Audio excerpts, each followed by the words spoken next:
title of my talk is Doctors Are People Too, How Research Can Inform Policy and Practice.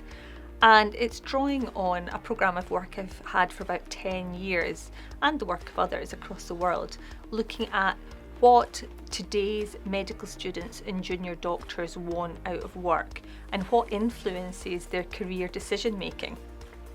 So using a combination of studies that were both qualitative in nature, so talking to junior doctors, talking to medical students, talking to staff, and great big database studies looking for patterns in the populations, we've been able to identify some of the kind of personal characteristics and the personal preferences that influence whether a graduating medical student will go for a particular specialty, or where will they choose to work, what will they stay in country or will they leave, and what is it that drives the young doctors and students of today.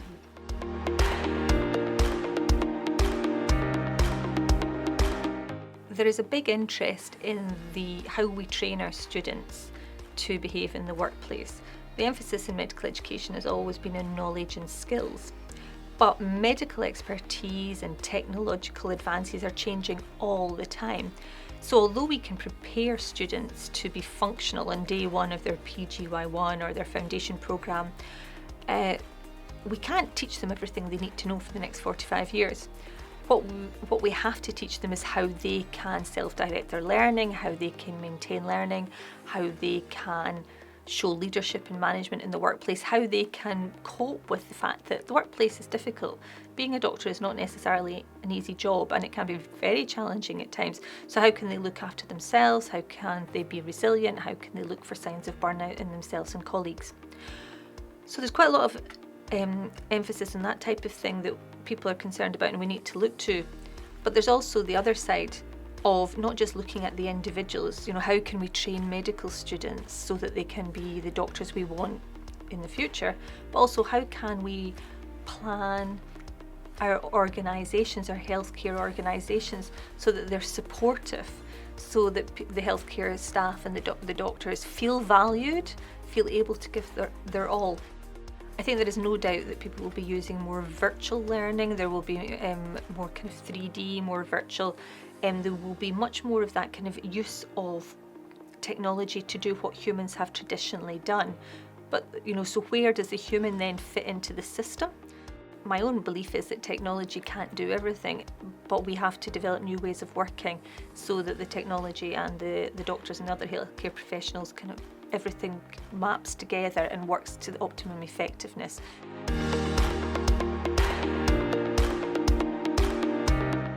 One of the differences to me seems there's quite an emphasis on innovation and new technology and how we integrate technology into teaching and learning.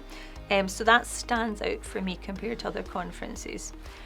It's a really nice size. The kind of 300, 400, 500 number of people means a conference is intimate. You can actually talk to everybody you want to talk to, as well as make some new connections. So it's a really comfortable size.